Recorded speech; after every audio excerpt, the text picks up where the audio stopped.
Bonjour, j'espère que vous allez bien.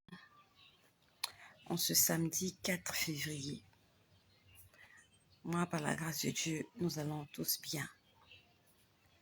Le Seigneur nous a réveillés ce matin. Il nous a accordé le mouvement et l'être. Et c'est en toute reconnaissance et en toute gratitude que je lui dis merci ce matin. Merci Seigneur.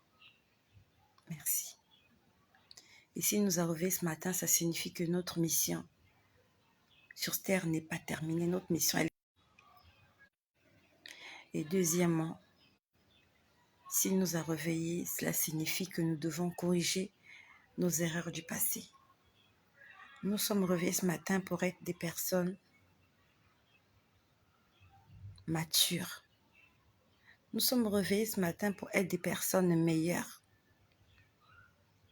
Nous sommes réveillés ce matin pour nous approcher de Dieu, plus encore. Hier, je suis montée au lit, j'étais très fatiguée hier. À un moment donné, j'ai même voulu faire un partage, mais j'étais très fatiguée. J'étais vraiment très fatiguée. Je me suis réveillée à minuit. J'ai mangé. Je me suis dit qu'après, j'allais faire un partage, mais je ne l'ai pas fait. J'ai commencé à prier jusqu'à m'endormir. Et comme nous sommes aujourd'hui samedi, je n'ai rien de particulier à faire. J'ai fait ce qu'on appelle le farniente et j'ai dormi. Tous les jours, je me réveille à 6 heures du matin. Et aujourd'hui, je me suis réveillée à 10 heures. Je me suis laissée emporter. J'ai vraiment dormi. J'ai beaucoup rêvé. Et j'espère que toi aussi, tu rêves comme moi. J'ai rêvé de tout. J'ai l'impression que j'ai fait le tour du monde entier. J'ai l'impression que j'ai fait le tour du monde entier. J'ai vu tellement de choses. Je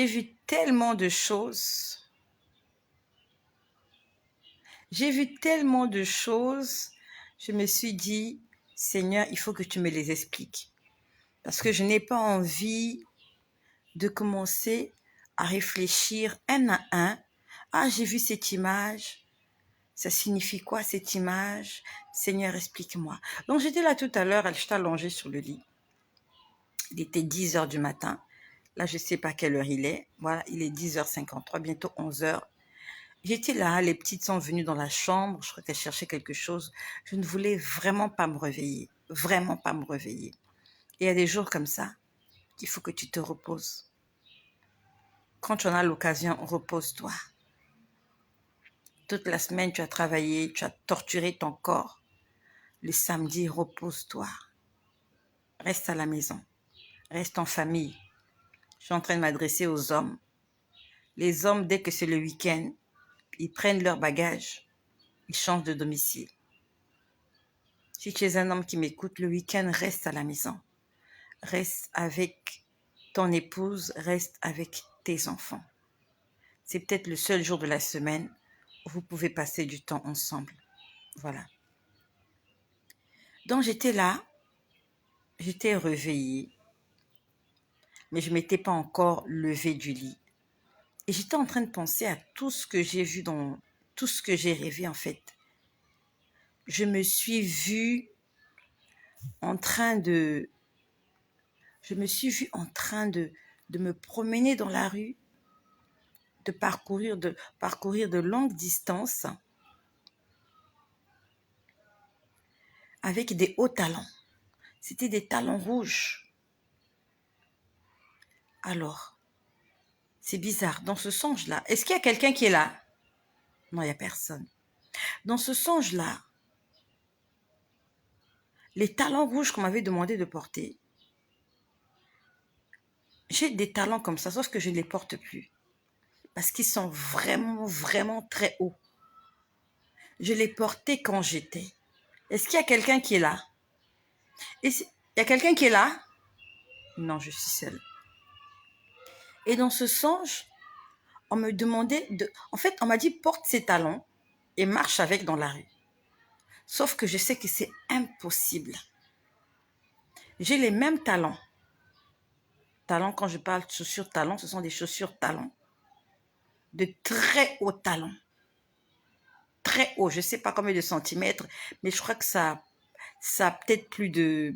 Je crois que c'est peut-être 10 centimètres. J'en parle, c'est pas pour te demander de porter des hauts talons. Ne porte pas des hauts talons. Attention, ça fait les chevilles. Et quand tu portes les hauts talons, tu attires les regards sur toi de façon négative. Tu attires la convoitise sur toi. Sois simple, sois naturel, sois normal.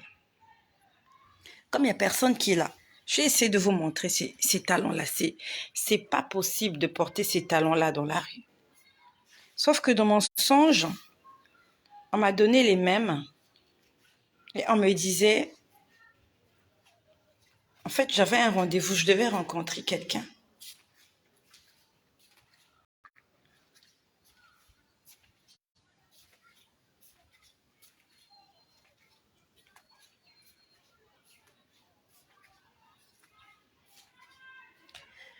Donc, on était en train de me dire, porte ces talons et va au rendez-vous. Je devais rencontrer quelqu'un et c'était très important. Et j'ai porté avec beaucoup de doutes, bien sûr, parce que je me disais, mais comment je pourrais arriver à ce rendez-vous avec ces hauts talons? Il fallait que je marche à pied, parce que j'entendais une voix qui me disait, tu ne prends pas de déplacement, tu ne prends aucun moyen de déplacement, tu vas à pied à ce rendez-vous. Il est là, ce talon-là. Il est très long. Il est très long. Même, vous pouvez voir, c'est à la limite, je ne peux plus porter ça. C'est très long, ce talon-là. Regardez, même quand je mets ça à côté de mon visage, il prend presque tout mon visage. Donc, c'est une chaussure que je portais dans le temps. Il est très long, vous voyez. Là, déjà, je suis du menton. Je suis presque... Ça prend tout mon visage. Donc, c'est ce talon-là que je vois en songe.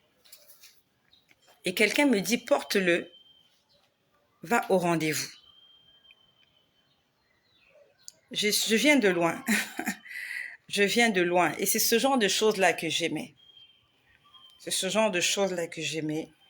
Et Dieu merci, je ne les porte plus. Il y a aussi l'âge, c'est vrai.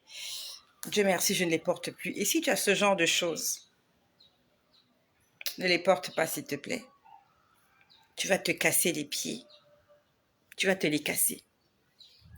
Donc, j'étais en train de penser à tout ça. Je me disais, Seigneur, qu'est-ce que ça signifie tout ça? Et bizarrement, dans le songe, quand j'ai porté ces hauts talons, je marchais sans difficulté. Je marchais normalement dans la rue. Et même les passants me regardaient, ils étaient étonnés que je puisse marcher avec tant d'aisance sur le trottoir. Et je me dirige vers le lieu du rendez-vous. Et je me mets à discuter avec des gens, en fait. Donc, j'aperçois des gens que je connais. Ça, c'est dans le songe. J'aperçois des gens que je connais et je les regarde, je vois ce qu'ils font. Ce sont des gens que je connais. On n'est plus en contact, mais je les connais. À un moment donné, ces gens-là viennent vers moi. On a sympathisé. Et parmi tous ces gens, il n'y avait que moi qui avais un sac. Il n'y avait que moi qui avais un sac à main. Et il y a un petit garçon qui vient.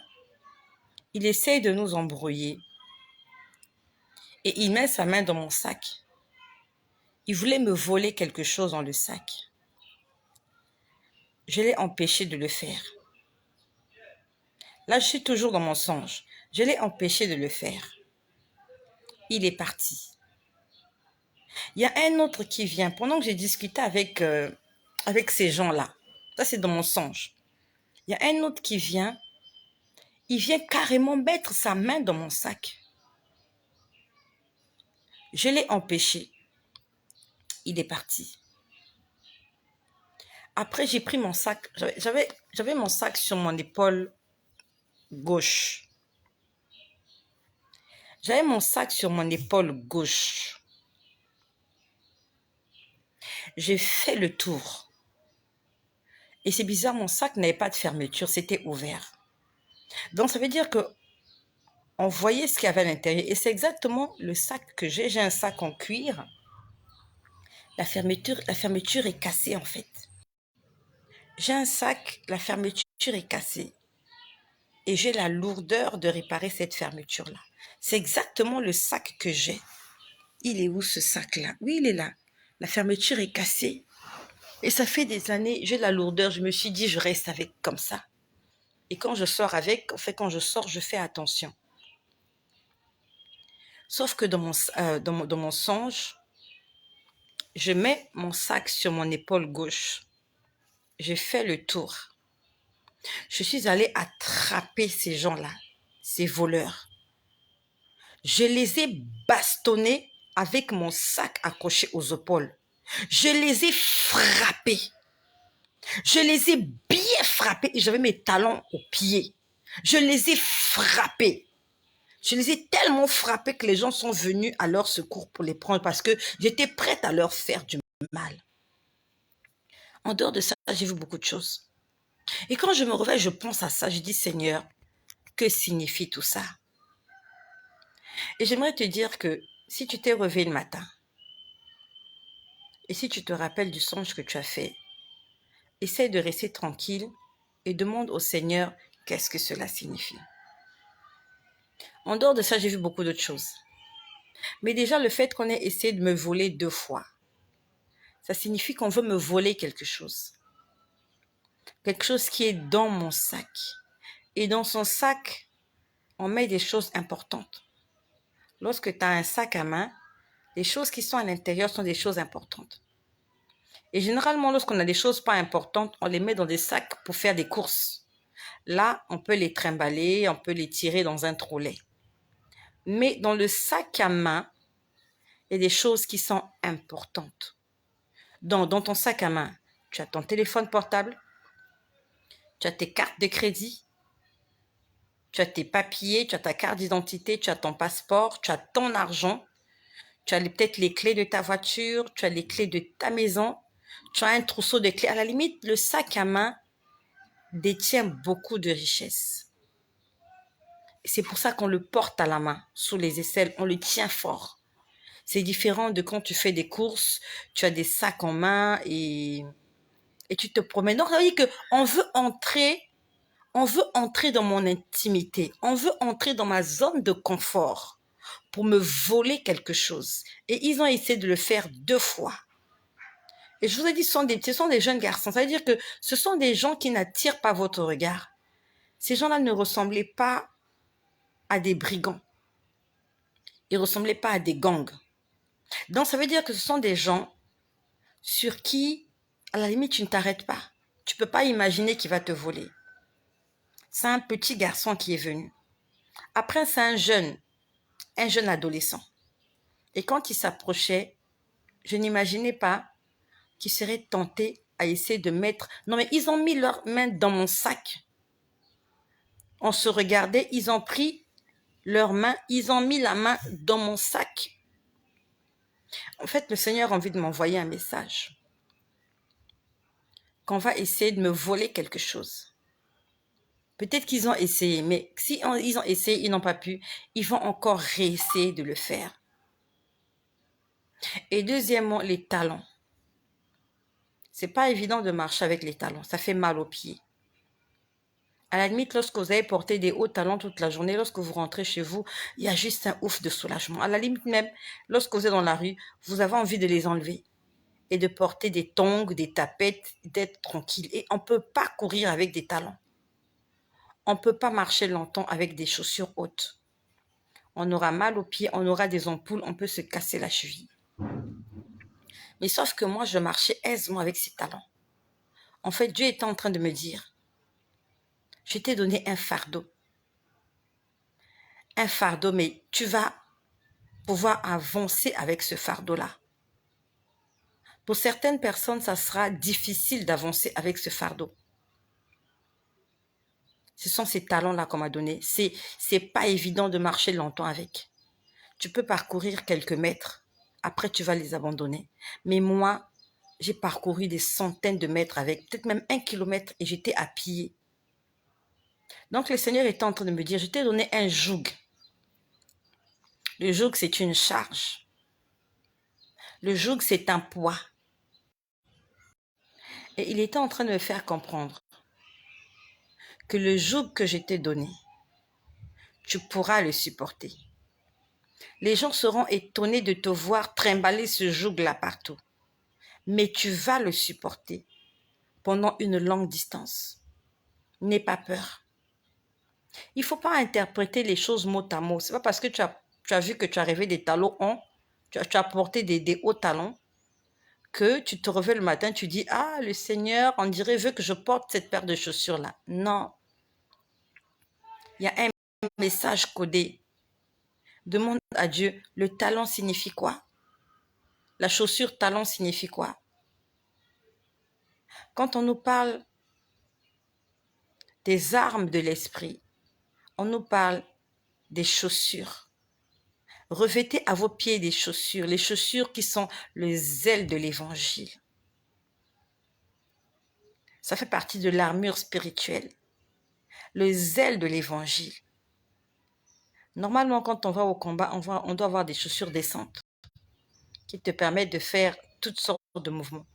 Mais sauf que moi, à la place des chaussures décentes, on m'a donné des hauts talons.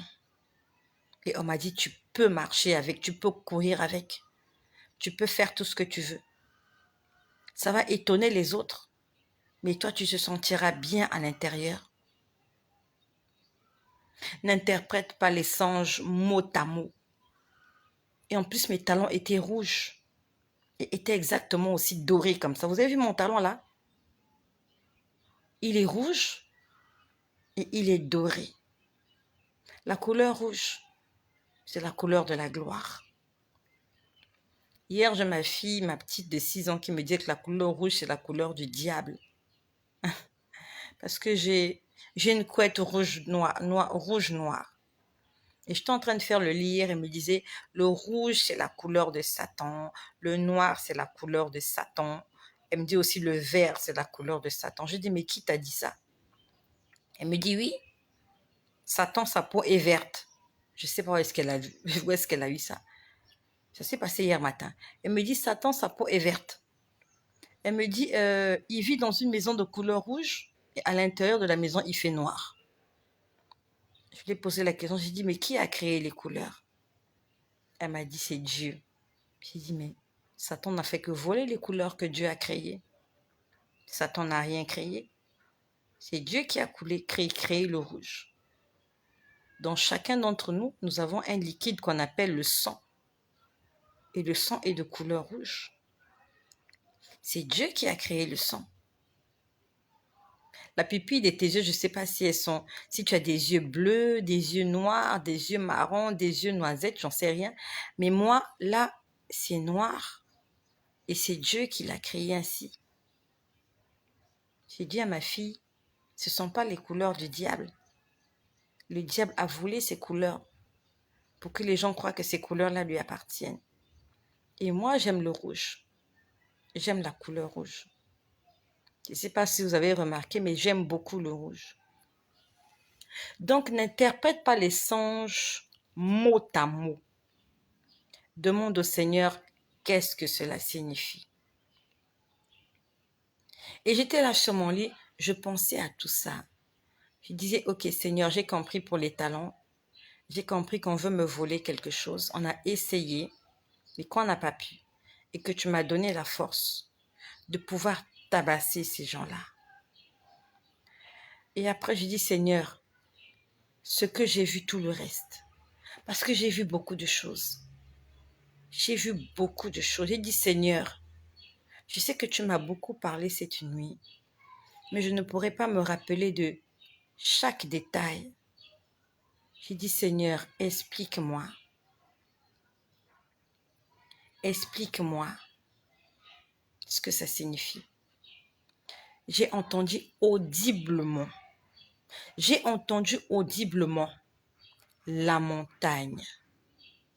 J'ai entendu la montagne. J'ai dit, Seigneur, la montagne a fait quoi?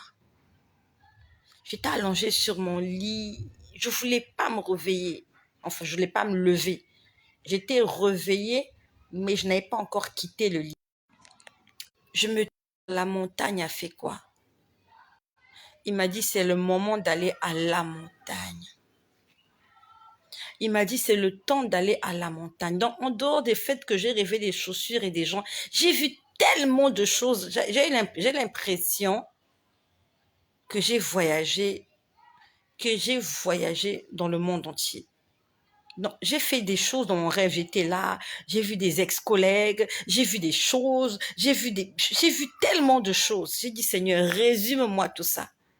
Parce que j'ai pas envie de réfléchir sur chaque détail et demander l'explication. Je me suis vue quelque part avec des sœurs de l'église. On était en train de danser, on était en train de chanter et on était là en train de tourner.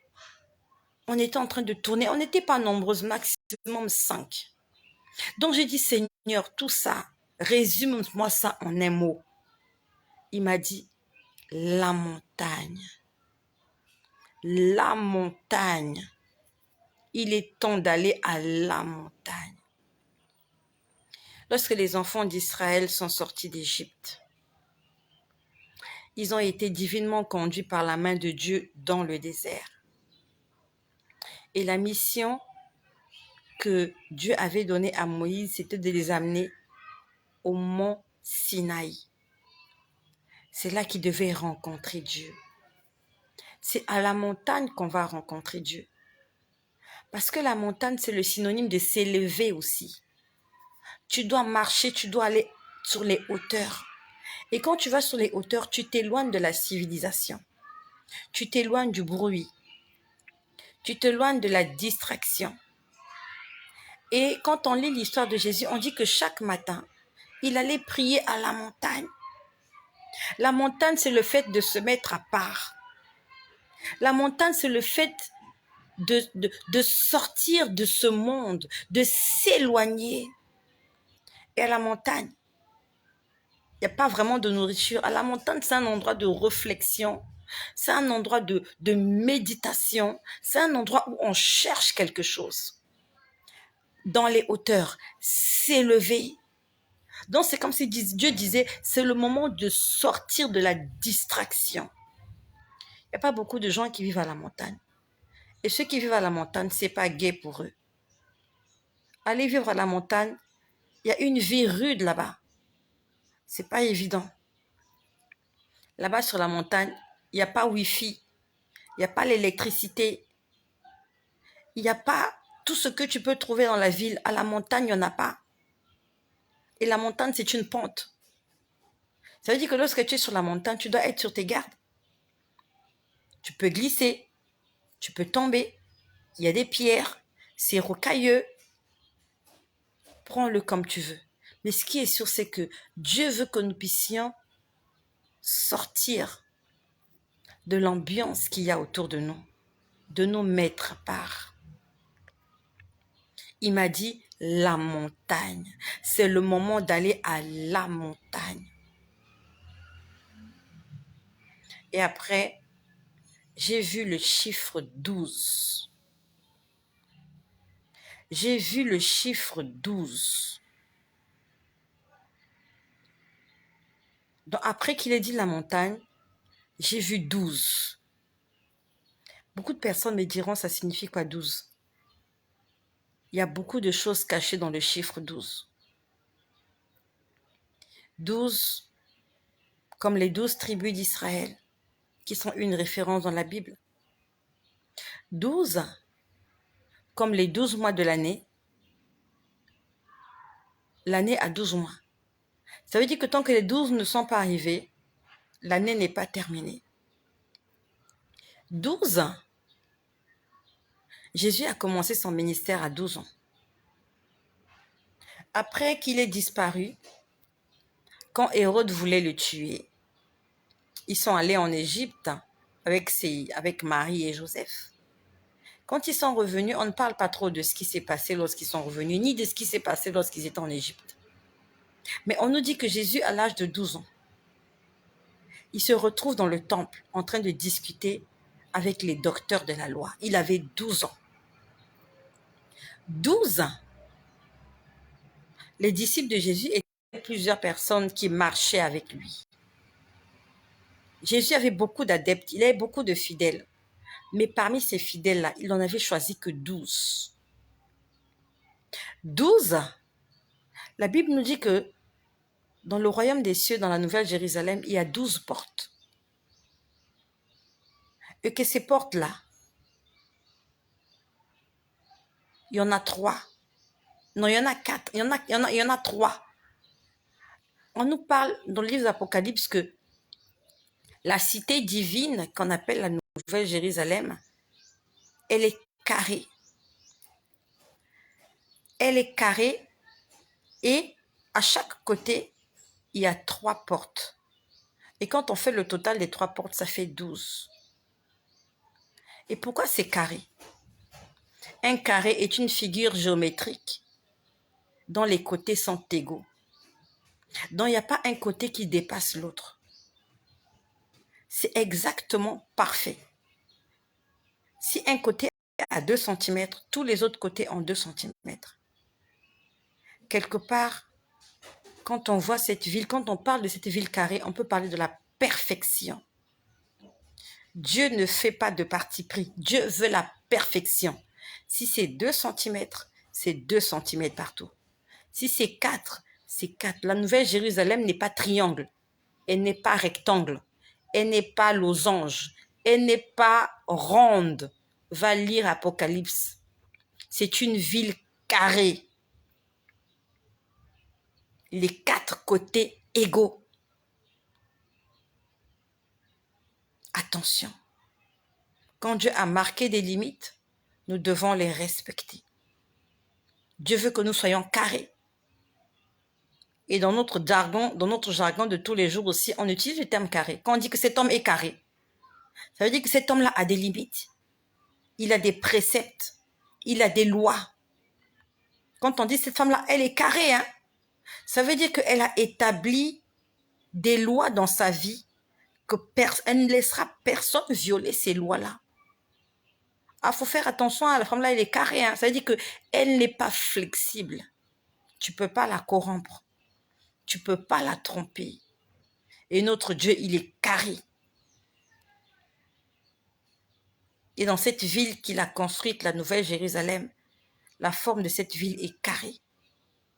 Et il y a 3 portes à chaque côté. Et ce qui fait 12. Le chiffre 12 correspond à beaucoup de choses. Le chiffre 12 correspond aussi à la moitié d'une journée. La journée a 24 heures. 12 signifie la moitié. Je ne suis pas venue faire une étude sur le chiffre 12. Je suis venue dire ce que j'ai entendu ce matin. J'ai dit aller à la montagne. J'ai entendu, c'est le moment d'aller à la montagne. Et après, j'ai vu, on a écrit 12 devant moi. 1 et puis 2. Seigneur, en quoi correspond le chiffre 12?